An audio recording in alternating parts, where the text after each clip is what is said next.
Hello, friend. Thank you so much for joining me over on YouTube. I just wanted to give you a quick heads up that the training that you're about to see was originally recorded via Facebook Live over on our Facebook page. If you like what you see and would like to learn more, make sure you join us over on Facebook for weekly tips and tricks to help you grow your direct sales business and work smarter, not harder. All right, friends, what do you say? Let's get started. Let's get rolling. So I've got 5 reasons that your parties may not be working, okay? And, in a post-COVID world, and really even before that, virtual parties were the lifeblood of a lot of direct sellers businesses, mine included. So intuitively, we know that they can work. But maybe you aren't getting the results that you want. Maybe it's you aren't getting the sales that you want. Maybe you aren't getting the bookings that you want, recruit leads, whatever. So something's just not working, right? And so I want to talk about some tweaks that you can make. This past weekend I had the privilege of hanging out with 13 direct sales leaders, and we actually did some party audits, and it was pretty fun. Most of them are crushing it at their parties and just had some really small tweaks. But I want to take kind of a minute and walk through the top 5 mistakes I see. And this brought up like mistakes that I saw them making. And so it was actually kind of fresh in my mind for today that, hey, these are some things we need to talk about, because even these top leaders, these leaders who have really stellar businesses, they're missing just a few key ingredients, right? And we always want to put our best foot forward. We always want to get as much as we can out of our parties and out of our business. Okay, so the first one, number 1, host coaching. I know that's like a really big one, but host coaching, okay? Hi, friends. Host coaching. Say it again. You're not getting the right people to the party. And I saw this in the field. I've seen this multiple times with my friends in the business, and then, coaching clients, where they're just not host coaching. Either you're not host coaching or you're not host coaching well. And when I say host coaching, guys, if you're not familiar with that term, that is just how we equip our hostesses to have a stellar party. So if you're not getting enough of the right people to the party, your results are going to be less than stellar. And to get the right people to the party, you have to coach your hostesses. And I know this feels hard sometimes. It feels time consuming. It feels like, oh, am I really going to get the results? But something that was said to me really early on, even when I was doing in-person events, was your host coaching is where you earn your paycheck. The party is just where you pick it up. Okay. So your job, friends, is to host coach. Your job is to equip your hostesses. So I would, and I think it's even more important to host coach in a virtual world when you're doing virtual parties, because a lot of times, one of the questions I like to ask with my hostesses was, hey, have you ever hosted a virtual party before, or is this your first time? Because I want to know, how much am I going to have to coach them on the tech? How much am I going to have to equip them? They just may not know what to do. They just may not know, right? And so we want to make sure, especially in a virtual world, that we are host coaching effectively. And that includes building relationships, that includes giving them the right tools, all of those things, okay? All of those things. So that's number 1, is I really want you to think about, am I actually host coaching? Am I actually doing my job to equip my hostesses? Because if you aren't, that could be the root of the problem right there. Number 2 is party content and graphics. So this one, I know it's super easy to just copy and paste what you've always done, what you've been using for the last year, not really paying attention to what you're posting because you're busy or you're distracted, right? So I want you to take a second to actually look at your party content. And I mean, like, what are you saying? Are you saying something's new when it's not new? Are you saying something's been redesigned if it was like 2 years ago? Like, what are you saying in your posts? Do they make sense? Do they have a logical flow? And then are you conversational? Again, does it make sense? Are there grammar and punctuation errors? I tell people all the time, my favorite thing to use for grammar, punctuation, all that stuff is Grammarly, which is, you can do a free version. It's Grammar, Grammarly, Grammarly.com. So you can do a free one, or you can do a paid version. Okay, we use it for our kids. They use it to do final edits on their research papers and stuff like that. And so you can copy and paste those in there, and it will tell you, hey, you're using the wrong form of there, or you're using the wrong form of a word, and it will help you correct it. Because I know that may seem petty, but when we're trying to put ourselves forward as an expert in the business, we really need to make sure that we are putting our best foot forward. Okay, so the other thing is your party content and your graphics. So the biggest thing I saw on graphics, friends, was, you guys, most of you probably don't know this, but most of your customers, your party guests, are looking at the party on mobile. So they are looking at the party from the app. They're not looking at it like, I have a 17-inch monitor right now, right? They're not looking at it on that. They're looking at it on here, which means what? It's really small. Okay, it's really, really small. And I'm in my 40s. So I have 40-year-old eyes. And so I don't wear glasses, but there are some times where I'm like, what does that say? I can't read that. And even more so when I get it on mobile. Okay, so I want you to check some of your posts, especially ones that are text heavy on mobile. Can you actually read them? Can they be seen? Are the colors really conflicting? Are there like two really bright colors that have been combined together there, make it hard for your eyes to see? I am a huge believer in having a private test group.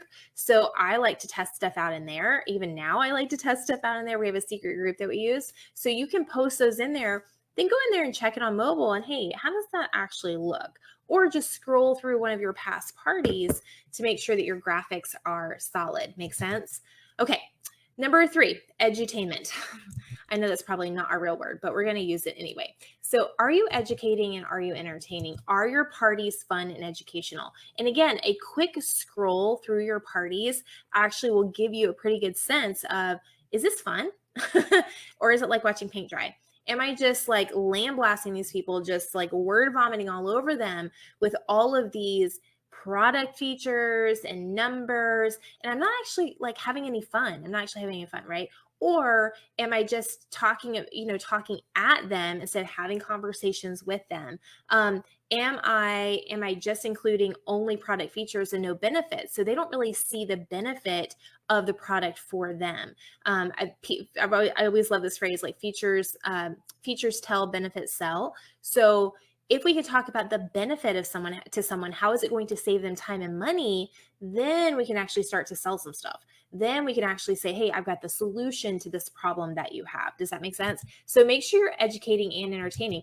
Am I offering any fun tips? Am I offering any good stuff that people are like, oh, I want to go back and see what she's going to post? I remember very early in my virtual parties career that I remember several people were like, I would like wait for the notification that you posted because I want to see what you posted. Like I was like, what's coming next?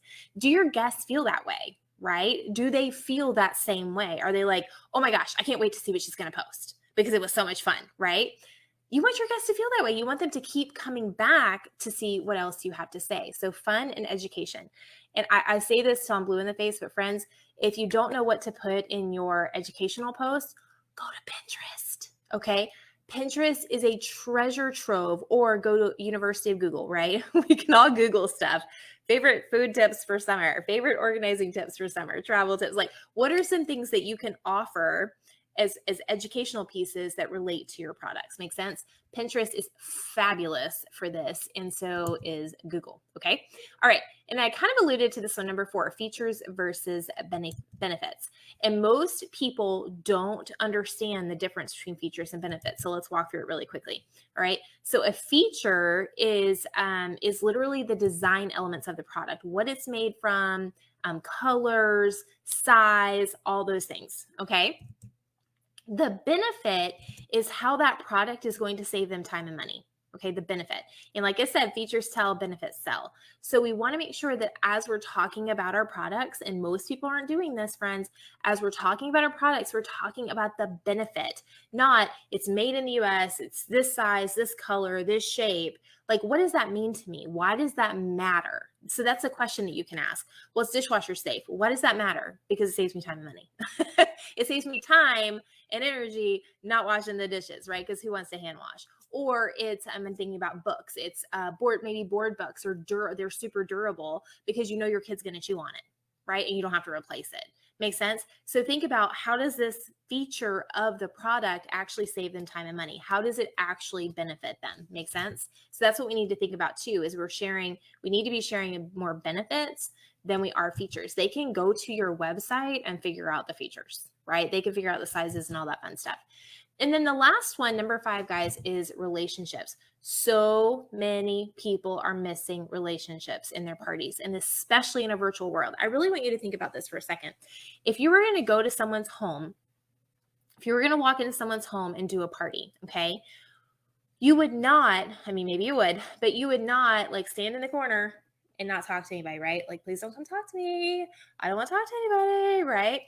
And you wouldn't just like put your products out and be like, here, guys, look at the catalog, touch this stuff. I'm gonna be standing over here. You wouldn't do that because it doesn't make any sense. The same thing with virtual friends.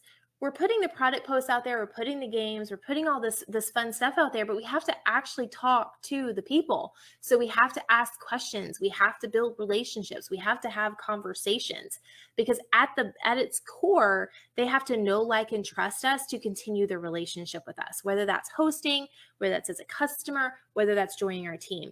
But we must focus on relationships. And I no matter how many times I say it, I see so many people not doing this. If someone comments on a post, they're going to get a reply from me. Okay. If someone, asks a question about a product, I'm going to go above and beyond to answer that question and to give them help. All right. Make sure that you are actually responding. Don't post and ghost. I know it's super easy to pre-schedule your posts and then not pay any attention. I get it. But we need to make sure that we are actively involved in our parties. Okay. Because the relationships, that is at its core where we are in indirect sales, and really any business, right? If we never responded to our emails, or we never responded to comments and stuff on our page, you guys would be like, she didn't really want to talk to us, right? That's how you would feel. So same thing, we've got to make sure that we're responding and that we're actually engaging with our customers and potential hosts and team members. Okay. All right, friends, let's recap. So five reasons your parties may be struggling. Host coaching. Are you or are you not host coaching? Okay. And are you actually equipping your hostesses to do the things that they need to do? Okay.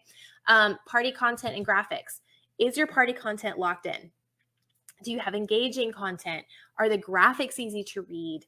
Is the text, is it compelling? Does it make me want to read it? All right. Edutainment. Are you focusing on education and entertainment? We need to educate. We need to entertain. It's a party. Okay. And we also need to make sure that we're moving people down that sales funnel so that they get to the buy, host, or join. Okay. So we got to educate them to do that. Features versus benefits. Are you sharing benefits as well, along with your features, not just regurgitating that information that's on your company website. But when you look at that feature, that it's dishwasher safe, that it's durable, that it's, comes in 6 colors, whatever it is, how is that good for me? What is the benefit to your customer? Okay. How can the big question to ask is, how can that save them time and money? And then the last one is relationships. And again, I cannot stress this enough. You have got to build relationship, especially in virtual parties. We tend to get forced out of our shell when we're at an in-person party, but virtual parties, you've got to have conversations, friends. You've got to talk to the peoples. You've got to actually engage with them if you expect them to buy, host, or join. Okay. All right, my friends. I hope you have a fabulous, fabulous rest of your week. Bye, guys. Have a great week.